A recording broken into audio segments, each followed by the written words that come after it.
हम करने जा रहे हैं। सभा कक्ष के बाहर उपस्थित सभी अतिथियों अभ्यागतों से आग्रह है कि कृपया सभा कक्ष में अपना स्थान ग्रहण करें।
नमस्ते।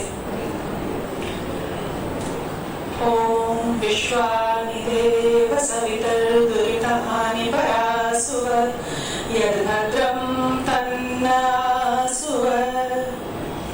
सावन की फुहार नामक इस कार्यक्रम में आज भारतीय भाषा परिषद के इस सभा कक्ष में यहाँ उपस्थित सभी अभ्यागतों, अतिथियों, सभी माननीयों का हार्दिक स्वागत, अभिनंदन, वंदन।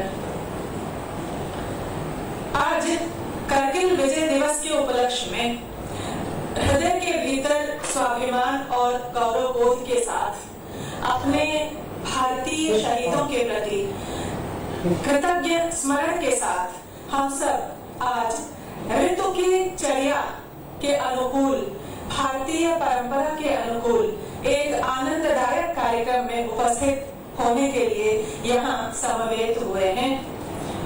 आज श्रावण मास के अधिक श्रावण मास के शुक्ल पक्ष की अष्टमी तिथि है और इस तिथि ये सावन की ऋतु, भारत की तो यूं भी विशेषता है कि सभी ऋतुएं प्रकृति ने जी खोलकर भारतवर्ष की धरती पर, भारत के परिवेश पर बरसाई हैं और इस वर्ष कुछ विशेष कृपा है कि सावन का मौसम, सावन की ऋतु हमें लंबे समय के लिए प्राप्त हुई है। हम अधिक मास कह लें, पुरुषोत्तम मास कह लें, जिस भी किसी प्रकार से देखें, लेकिन सावन की ऋतु है। और सावन की इस ऋतु का कलकत्ता में आज के दिन कैसा अनुभव है, कैसी अनुभूति है, तो आज तो सावन मन भर बरस रहा है।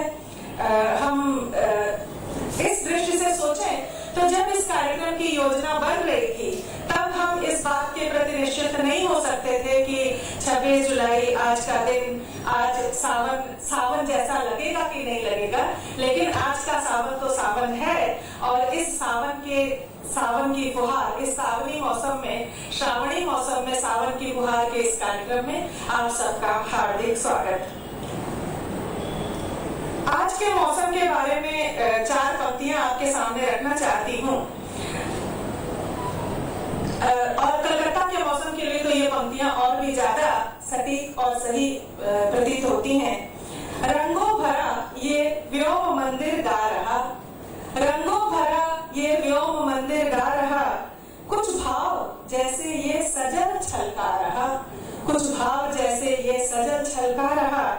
लो आ गया है प्यार लेकर सावनी, लो आ गया है प्यार लेकर सावनी, धरती गगन का प्रेम ये दुलरा रहा। तो सावन के इस मौसम में धरती और गगन का प्रेम, यूं भी प्रेम की ऋतु, बसंत की ऋतु प्रेम की ऋतु कही जाती है, लेकिन सावन की ऋतु में धरती और गगन के प्रेम का जो रूप हमारे सामने दिखाई पड़ता है, वह रूप अपने आप ही गीतों के लिए एक रास्ता खोलता है। और हमारी परंपरा तो यूं भी लोक जीवन में सावन की ऋतु के साथ गीतों का बड़ा गहरा संबंध लेकर बढ़ती है। कहीं कजरी होती है, कहीं झूले पर पींगे बढ़ती हैं और कहीं सुरों की तान सजती है।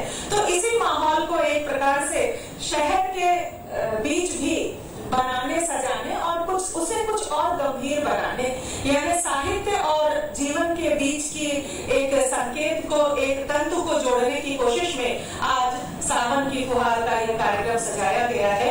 साहित्यिक गीतों के इस कार्यक्रम में हिंदी के बड़े बड़े अच्छे श्रेष्ठ कवि और उनके द्वारा रचे गए गीतों के इस कार्यक्रम में आज आप सभी का स्वागत करती हूँ।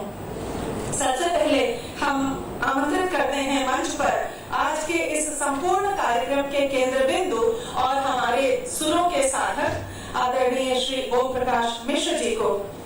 मैं उनसे आग्रह करती हूँ कि कृपया मंच पर अपना स्थान ग्रहण करें। ओम प्रकाश मिश्र जी कलकत्ता महानगर में सुरों की अलग जगाए हुए और साहित्यिक गीतों की अलग जगाए हुए निरंतर एक तपस्वी के समान अपनी तप में लीन है और कोलकाता के संगीत रसिकों को, संगीत रसिक न कहूं, कोलकाता के साहित्य और संगीत से जुड़े लोगों के अत्यंत प्रिय हैं। इसीलिए ऐसा लगता है कि आज एक तरह से हम देखें तो कोई अवकाश का दिन नहीं है और वर्षा का अवसर भी है, उसके बावजूद इनके सुरों के आकर्षण में, इनके गीतों के आकर्षण में हमारे बीच आप सब उपस्थित हुए हैं। मैं स्वागत करती हूँ श्री ओम प्रकाश जी का और भारतीय भाषा परिषद से श्रीमती विमला पोद्दार जी से आग्रह करती हूँ कि वो पुष्पगुच्छ देकर उन्हें सम्मानित करें।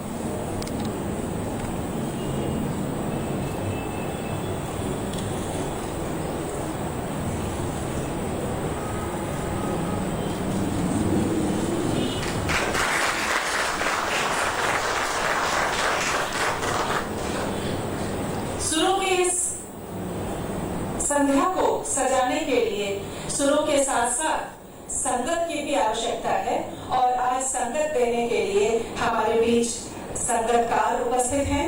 तबले पर आज संगत दे रहे हैं श्री सुरंजीत राय जी। मैं उनसे आग्रह करती हूँ कि कृपया मंच पर अपना स्थान ग्रहण करें। मैं सरदार नरेंद्र सिंह जी से आग्रह करती हूँ कि वो पुष्पगुच्छ देकर सुरंजीत राय जी का सम्मान करें।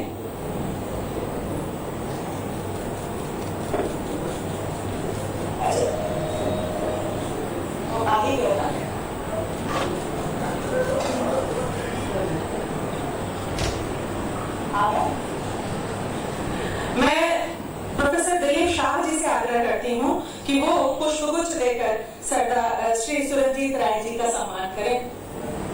इसके बाद आप लीजिएगा, आप लीजिए तो आगे।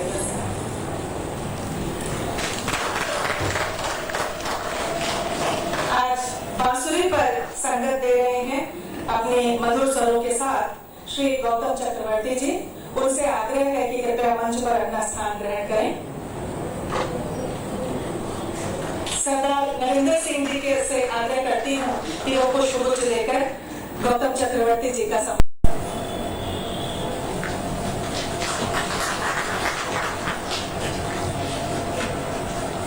आज परकशन पर हैं विश्वजीत वैद्य जी। श्री विश्वजीत वैद्य जी से आग्रह है कि वो मंच पर अपना स्थान ग्रहण करें और आशीष झुंझुनवाला जी से आग्रह करती हूँ कि पुष्पगुच्छ देकर उन्हें सम्मानित करें।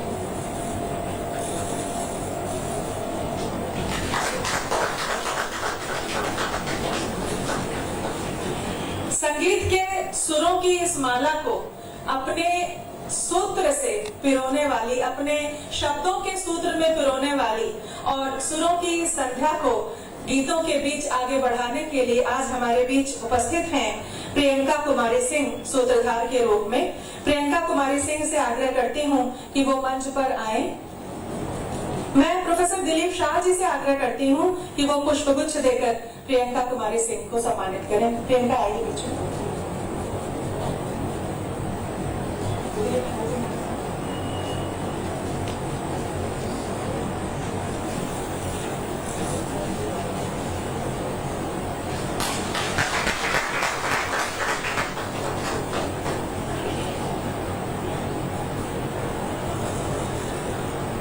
आज की इस संध्या में मैं यहाँ देख रही हूँ कि कलकत्ता महानगर के अत्यंत विशिष्ट और वरिष्ठ अनेक संस्कृति कर्मी, संस्कृति सचेत व्यक्ति, प्राध्यापक, कवि, साहित्यकार और अत्यंत सम्मानित महानगर वासी हमारे बीच उपस्थित हैं। मैं आप सभी के प्रति, मैं डॉक्टर प्रेम शंकर त्रिपाठी जी के प्रति कृतज्ञता व्यक्त करती हूँ, जिन्होंने आज के इस कार्यक्रम को अपना आशीर्वाद देकर इसे संवारा। परिषद के निदेशक प्रोफेसर शंभुनाथ जी, सरदार नरेंद्र सिंह जी, श्रीमती दुर्गा व्यास जी, सत्या उपाध्याय जी, और मैं सबका नाम द्विवेदी जी, रामनिवास द्विवेदी जी, मैं नाम अलग अलग से किनका लूं और किनका ना लूं, ये हमारे भारतीय भाषा परिषद की ओर से आप सभी का हृदय से स्वागत करती हूँ, क्योंकि आज की यह सुरीली संध्या तभी मधुर हो सकती है, तभी संपूर्ण हो सकती है, जब हम सब अपनी संवेदनशीलता और सहृदयता के साथ इस संध्या के सुरों में शामिल हो, इस संध्या के सुरों को सुने और गुने। मैं इस कार्यक्रम में आप सभी का हृदय से स्वागत करते हुए कार्यक्रम को आगे बढ़ाने के लिए आमंत्रित करती हूँ प्रियंका कुमारी सिंह को, जो कार्यक्रम को अपने अनुसार, गीतों की इस संध्या को अपने अनुसार चलाएंगी। आप सभी का हार्दिक धन्यवाद। प्रियंका जी।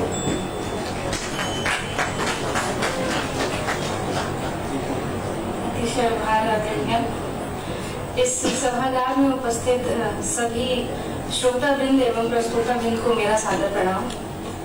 मैं आप सभी का एक बार फिर से आज के इस कार्यक्रम सावन की फुहार में हार्दिक स्वागत एवं अभिनंदन करती हूँ। आज की संध्या में मैं बतौर सूत्रधार आप सभी को लिए चलती हूँ एक काव्य विहार पे। इस काव्य विहार में इंद्रधनुष के रंगों के समान भिन्न भिन्न प्रकार के पड़ाव मिलेंगे। उन सारे पड़ाव की अपनी अपनी अलग विशेषता है। अब जैसे कि हमारी संस्कृति में है कि हम किसी भी शुभ कार्य की शुरुआत करने से पहले अपने इष्ट देव की आराधना करते हैं। ऐसे में ये पूरा श्रावण मास जिन देवादिदेव महादेव को समर्पित है, आज की इस यात्रा की शुरुआत हम उन्हीं के स्तुति गीत से करते हैं। आप सभी के सम्मुख प्रस्तुत है शिव की वंदना में नमामि शमीशा।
आशीष हम मिलावे। चलिए, जैसे कि मैंने आपसे कहा था कि मैं काव्य विहार के लिए चलती हूँ। इस विहार का अगला पड़ाव है पंचवटी। जी हाँ, मैं रामायण में वर्णित पंचवटी की बात करूं। कल्पना कीजिए कि वो दृश्य कितना मनोरम होगा जिसमें श्री राम स्वयं अपने हाथों से पर्णकुटीर का निर्माण करते हैं और उनमें उनके सहयोगी बने हैं वन के सारे जीव। कितने सौभाग्यशाली होंगे वे वन, वनस्पति, पशु, पक्षी जिनके बीच संघर्षित होते हैं। चलिए, आप सभी को इस संवाद की मूल चौपाइयों से जोड़ते हैं। प्रस्तुत है रामायण रामचरितमानस की कुछ चौपाइयां वर्षा ऋतु।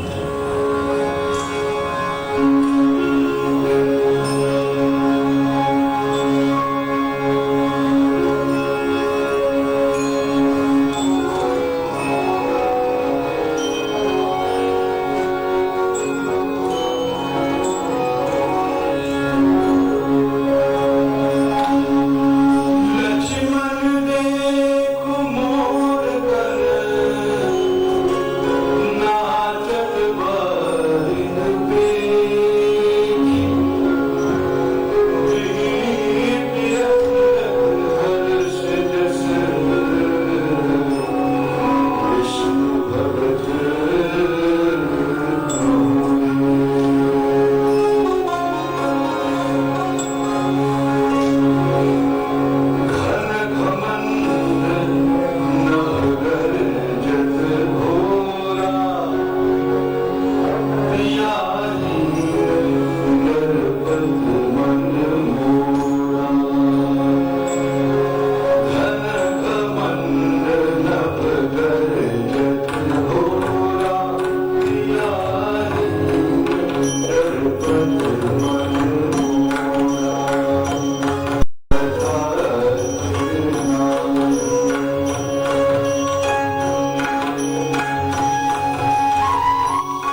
दिवसावसान का समय, मेघमय आसमान से उतर रही है वह संध्या सुंदरी परी सी, धीरे धीरे धीरे। कहते हैं जिस नाम प्रस्तुत निराला मतवाला। जी हाँ, मैं बात कर रही हूँ जूही की कली, संध्या सुंदरी, कुकुरमुत्ता और बादल राग जैसी सुप्रसिद्ध कविताओं की रचना करने वाले छायावाद के स्तंभ कवियों में से एक सूर्यकांत त्रिपाठी निराला जी की।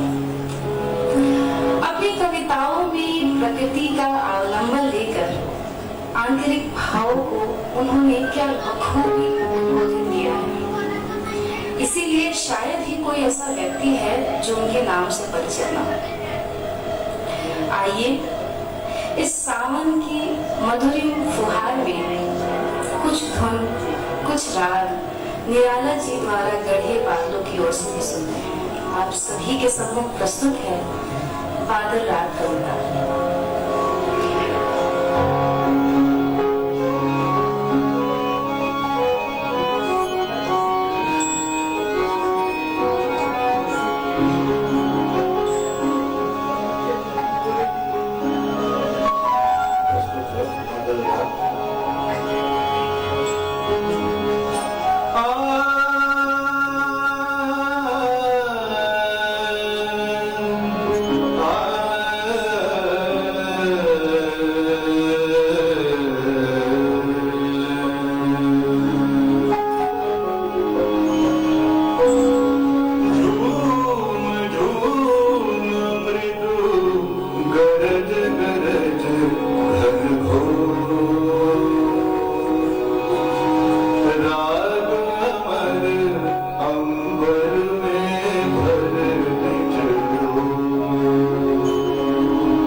कमल धवल गिरे केश कुल्लों पर बादल को गिरते देखा है।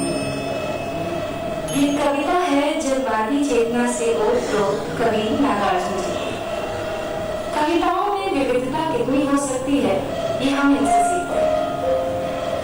ये वही है जिन्होंने एक ओर हरिजन गाथा, आओ रानी हम ढोएंगे पालकी जैसी राष्ट्रीय एवं जन चेतना से ओतप्रोत कविताएं लिखी, वहीं दूसरी ओर वह दंतुलित मुस्कान और गुलाबी चूड़ियां जैसी वात्सल्यमयी स्नेहिल भावनाओं से परिपूर्ण कविताओं का सृजन किया। इसी विविधता का एक अंश प्रस्तुत है आप सभी के सामने। आनंद लीजिए, ये कविता बादल को घेरते लिखा है।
देख पा रही हूँ इन गीतों पे बहुत सारे मन झूम गए हैं।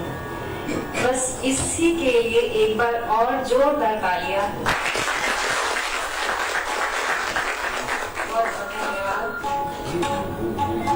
वर्षा ऋतु, बादलों की गड़गड़ाहट, उनका घिरना, बूंदों का बरसना प्रत्येक मन को शीतल कर जाता है। हमारी व्याकुलता में, हमारी पीड़ाओं में हमें शांति देने वाले प्रत्येक तत्वों के प्रति हमारा हृदय सहज ही कृतज्ञता की अनुभूति करने लगता है। पावस के प्रति ऐसी ही कृतज्ञता बाबा नागार्जुन ने भी व्यक्त की। कैसे? आगे सुनते हैं। प्रस्तुत है कविता पावस तुम्हें प्रणाम।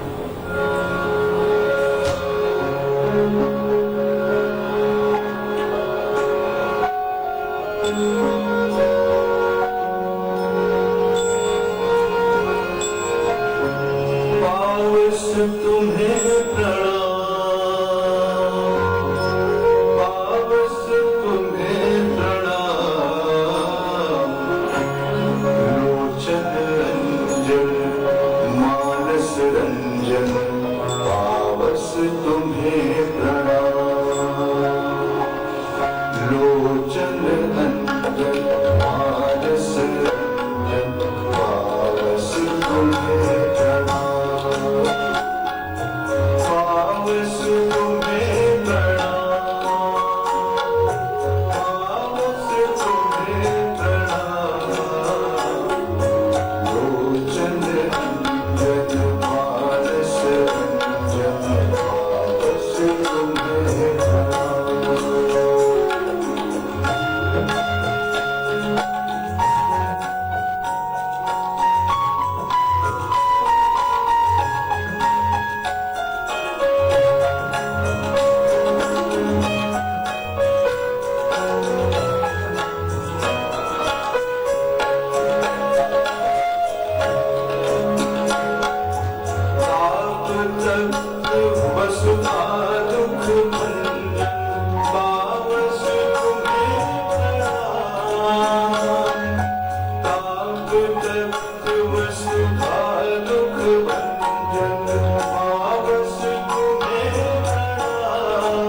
प्रणाम,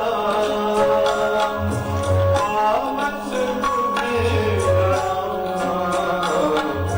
लोचन रंजन मानस रंजन, पावस तुम्हें प्रणाम।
फैली नीली सूरत पावस तुम्हें प्रणाम पावस तुम्हें प्रणाम लोचन मानस पावस तुम्हें प्रणाम लोचन मानस पावस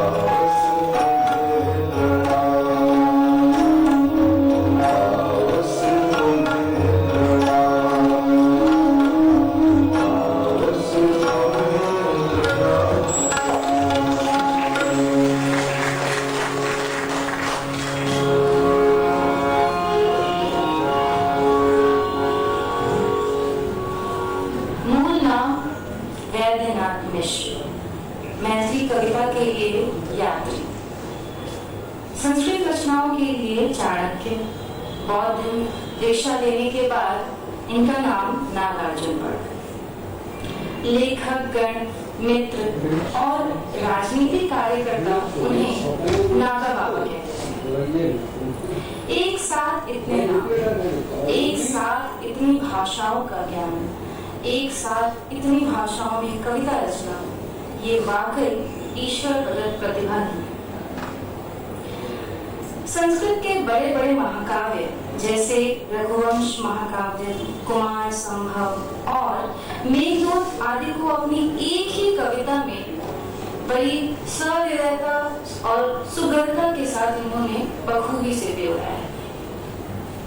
कालिदास सच सच बतलाना नागार्जुन जी की उत्कृष्ट कविताओं में से एक है।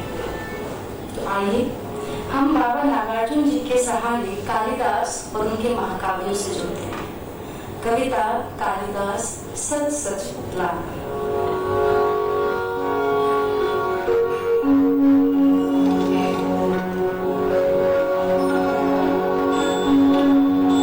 कालिदास सच सच बतलाना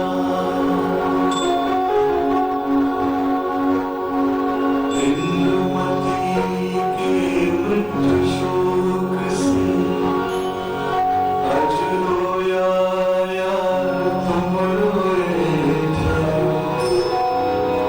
अज रोया तुम रोए थे कालिदास सच सच बतलाना इंदुमती के मृत्यु शोक से अज रोया तुम रोए थे अज रोया तुम रोए थे कालिदास सच सच बतलाना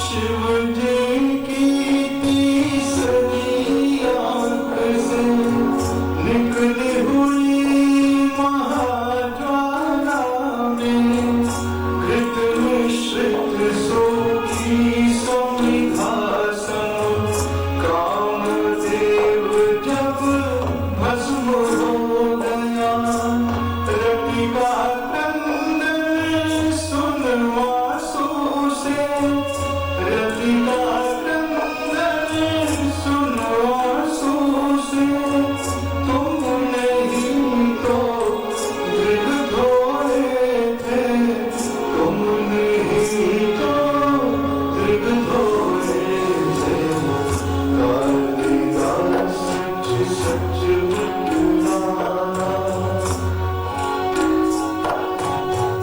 कालिदास सच सच बतलाना रति रोइया तुम रोए थे रति रोइया तुम रोए थे कालिदास सच सच बतलाना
एक मुट्ठी सरसों खूब खूब बरसो, एक मुट्ठी सरसों खूब खूब बरसो।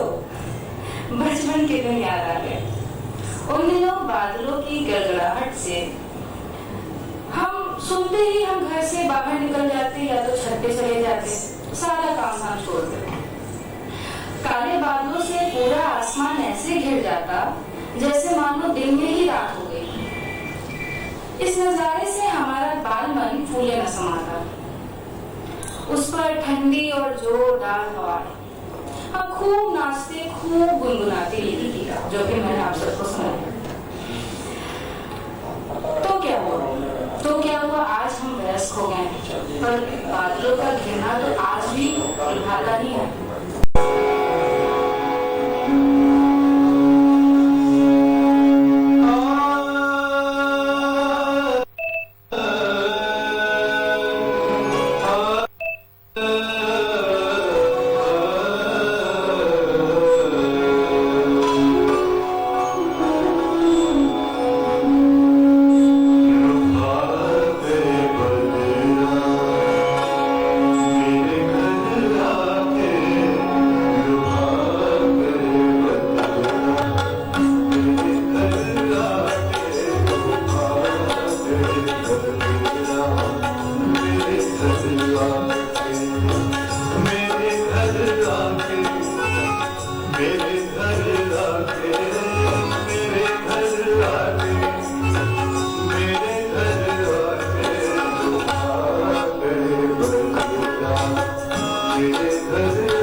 के बाधी कंवरी सकुच सकुच के बाधी कंवरी इतने में मुस्काई तिजोरी सकुच सकुच के बाधी कंवरी इतने में मुस्काई तिजोरी पिन्हा गए बजरा मोती का गजरा पिन्हा गए बजरा मोती का गजरा लुभा गए बजरा तेरे घर आके लुभा गए बजरा मेरे घर आके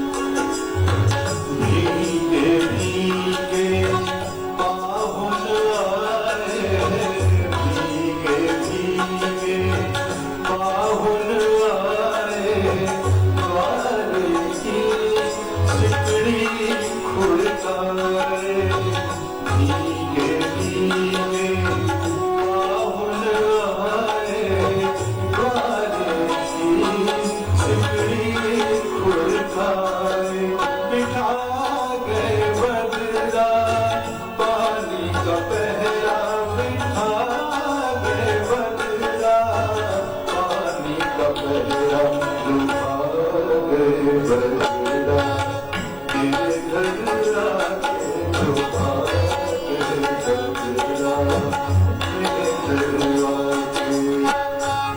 घर आके मेरे घर आके मेरे घर आके मेरे घर आके डुबा गए बदला मेरे घर आके डुबा गए बदला मेरे घर आके डुबा गए बदला मेरे घर आके डुबा गए बदला मेरे घर आके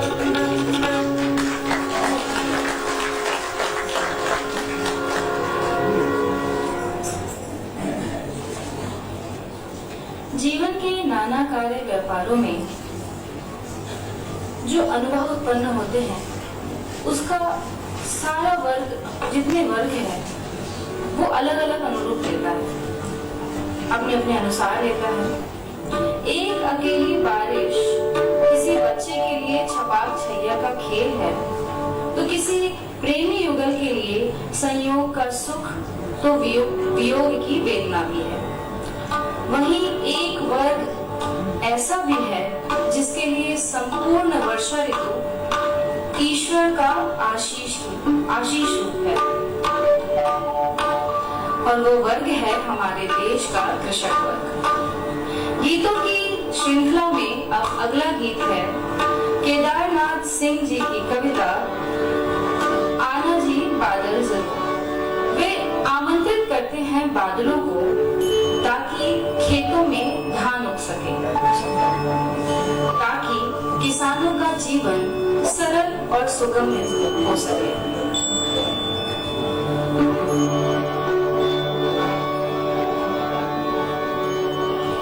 धान उगेंगे किमरान उगेंगे हमारे खेत में आना जी बादल जरूर आना जी बादल जरूर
जिसमें फतेहपुर उत्तर प्रदेश में हुआ था।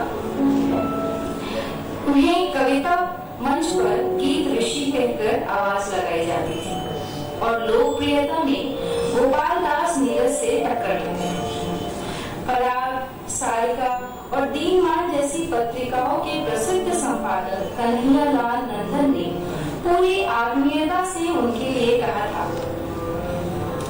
उनका मानसिक रचाव ऐसे हुआ है जैसे 5 ग्राम निराला, 7 ग्राम बाबा तुलसीदास, 2 ग्राम कबीर और 1.5 ग्राम रविदास के साथ आधा ग्राम ठाकुर जी को खूब बारीक कपड़े से कपड़ छान कर आधा पाव इलाचंद्र जोशी में मिलाया जाए तथा इस सब को अंदाज से बच्चन घी में घोलकर खूब पकाया जाए।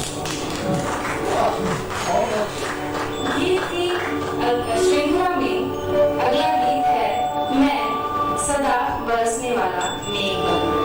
गीतकार है रमनाथ अवस्थी जी।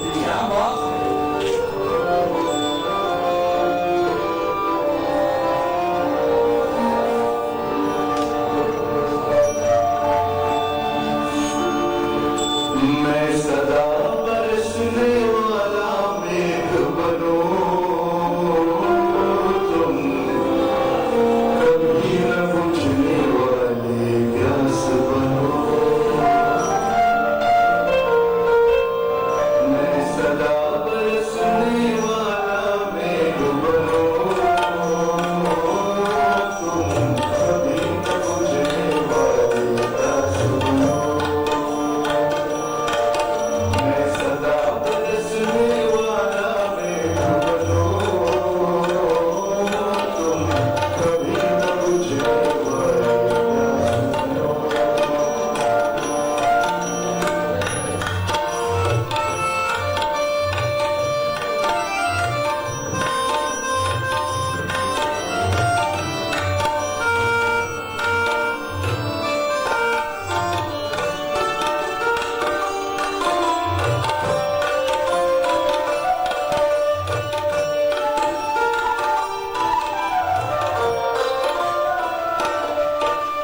संभव है बिना बुलाए तुम तक आओ, हो सकता है कुछ कहे बिना जाओ।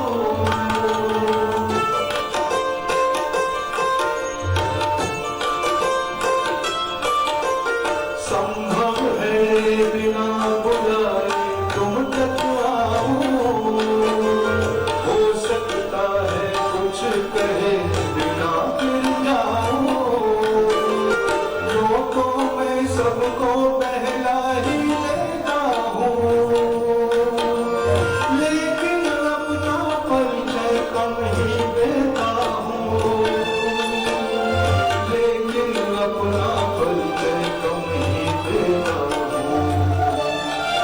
मैं बनूं तुम्हारे मन की सुंदरता, तुम कभी न थकने वाली सांस बनो। मैं बनूं तुम्हारे मन की सुंदरता, तुम कभी न थकने वाली सांस बनो।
मुझे कह दो नैनों में क्या मन में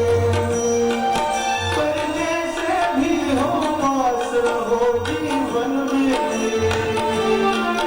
पर जैसे भी हो पास रहो जीवन में। मैं अमृत बांटने वाला मैं तो बनूं, तुम मुझे उठाने को वापस बनो। मैं अमृत बांटने वाला मैं तो बनूं, तुम मुझे उठाने को वापस बनो।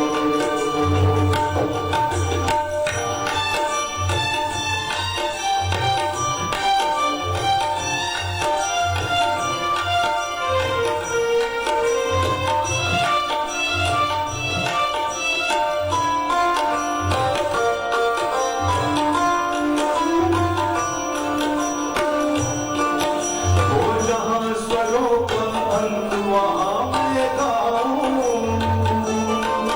वो जहाँ प्यार ही प्यार वहाँ बस जाऊं। वो जहाँ स्वरों का अंत वहाँ मैं गाऊं, वो जहाँ प्यार ही प्यार वहाँ बस जाऊं। मैं खिलूं जहाँ पर मैं खिलूं वहाँ पर जहाँ मलर उठाए। मैं चलूं वहाँ पर जहाँ जगत रुक जाए। मैं चलूं वहाँ पर जहाँ जगत रुक जाए। मैं जग में जीने का सामान बनूं, मैं जग में जीने का सामान बनूं, तुम जीने वालों का इतिहास बनो। मैं सदा बरसने वाला मैं तो बनूं, तुम कभी न बुझने वाले प्यास बनो। मैं सदा बरसने वाला मैं तो बनूं, तुम कभी न बुझने वाली प्यास बनो।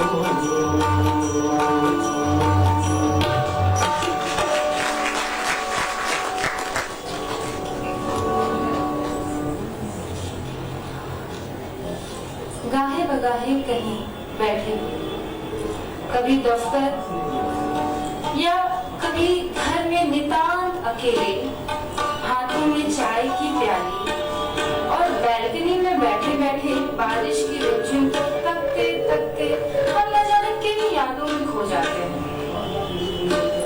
कौन जाने बारिश की धुन में कैसा सम्मोहन है जो हमें खींच कर ले जाता है उन यादों में जिन्हें हमने कभी अपनी पूरी जीवंतता के साथ जिया था।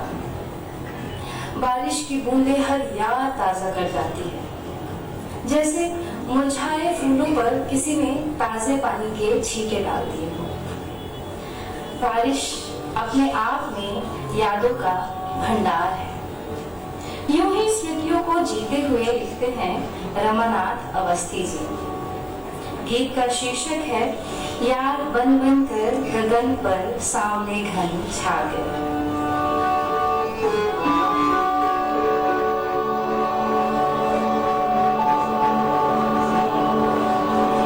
याद बन बन कर गगन पर सामने घन छा गए।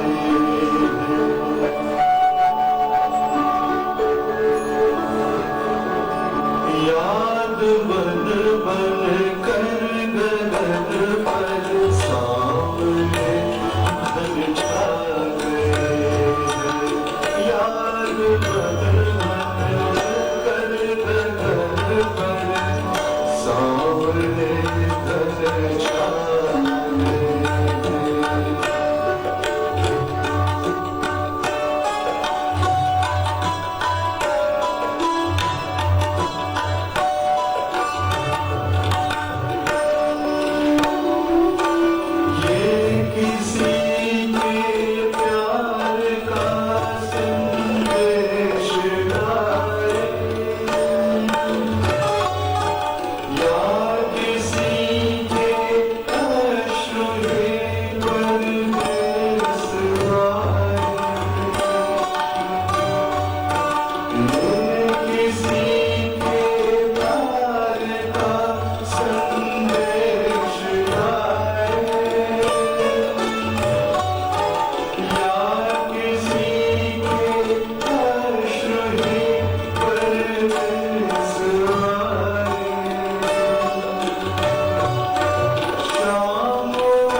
दास्तां भरमान रहे हैं, याद भर भर कर भर भर सामने घने छाए हैं।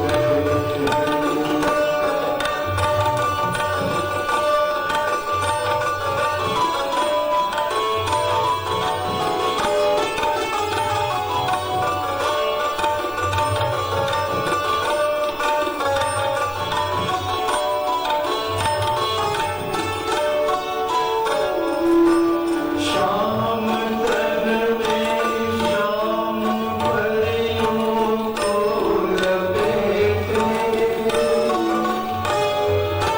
घूमते हैं सिंधु का जीवन समेटे। यह किसी चलते हृदय की साधना है, दूर वाले को नयन से बांधना है। रूप तेरा था किसी के रूप से शर्मा गए, याद भर भर कर भर सामने घने छाए, याद भर भर कर सामने घने छाए, सामने घने छाए, सामने घने छाए।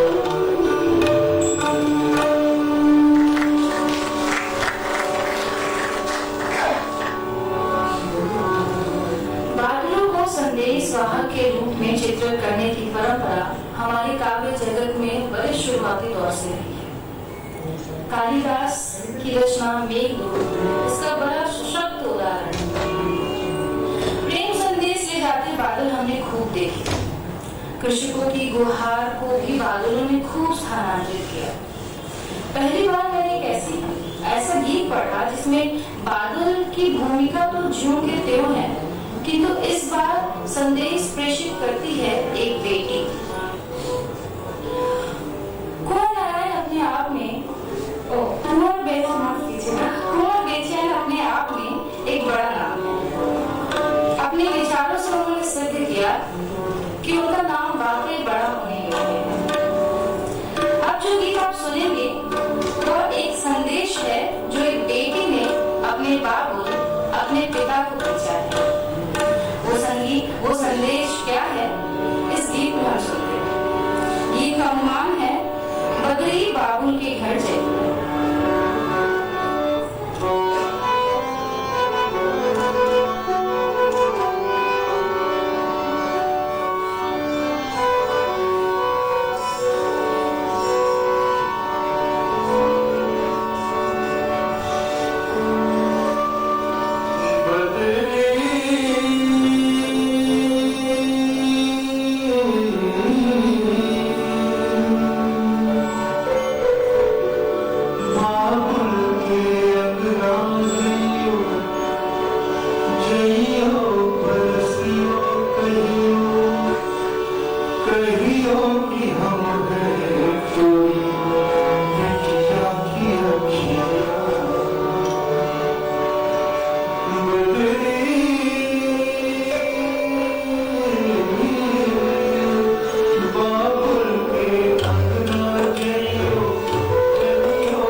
देख पा रही हूँ सदन में कई आंखें नम है। मैं समझती हूँ कि आज के इस कार्यक्रम की सार्थकता है इस दृश्य में। जैसा कि मैंने आप सभी को कहा था कि हम आज एक काव्य विहार पे चले थे, उस काव्य विहार को अपने गंतव्य तक पहुंचाते हुए अब मैं धन्यवाद ज्ञापन के लिए आमंत्रित करती हूँ परिषद के निदेशक आदरणीय शंभुनाथ सिंह जी को।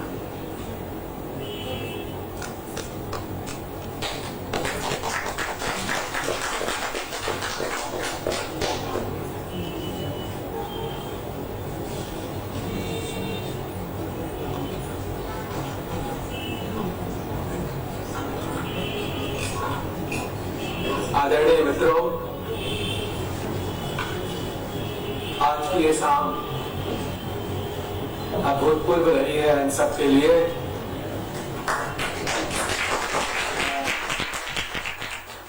संगीत एक ऐसी चीज है जो हमारी आत्मा की बंद खिड़कियों को खोल देता है, और जब खिड़कियां खुलती हैं और ओम प्रकाश मिश्र जैसे साधक गायक अपने गीत प्रस्तुत करते हैं तो सावन की क्या, सभी ऋतुओं की झटास फुहार हमारे मन को भिगो देती है। आप सब भीगे होंगे इस सावन की फुहार से। तो मैं आप सबकी तरफ से, परिषद की तरफ से, अपनी व्यक्तिगत भूमि से भी प्रकाश जी के प्रति बहुत बहुत धन्यवाद देता हूँ। और कितने दर्द से गाया है इन्होंने, और जब कोई गायक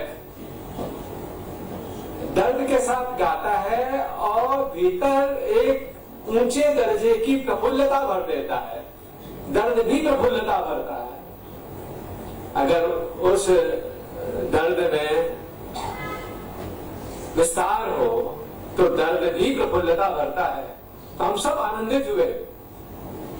और इन्होंने खासकर बंगाल से जुड़े हुए 3 कवियों को गाया, निराला, नागार्जुन और केदारनाथ सिंह। बड़ा गहरा नाता रहा है तीनों कवियों का। उसके अलावा रमानाथ अवस्थी और कुंवर बेचैन। तो हम सब बहुत कृतज्ञ हैं ओम प्रकाश मिश्र जी के। इनका मैं लंबे समय से फैन हूँ। मुझे याद है कि उसके पहले कभी उन्होंने क्या किया था, अरविंद चतुर्वेद के दोहों को इन्होंने गाया था, और जिस दर्द के साथ गाया था। तो हम लोगों ने लगभग 35-40 साल पहले हिंदी काव्य संगीत की परंपरा शुरू की थी। 35-40 साल हुए, और ये सोच के शुरू की थी कि देखिए हिंदी भाषी समाज में उस तरह से आधुनिक कविताओं को गाने की परंपरा नहीं है जैसे कि बांग्ला के लोग रविंद्र संगीत है, नजरुल संगीत है। लेकिन हिंदी में कोई प्रसाद संगीत, निराला संगीत या जैसा ये आधुनिक काव्य संगीत, इस तरह की कोई परंपरा नहीं है ये हमारे समाज का, और सुनने की भी उतनी नहीं है।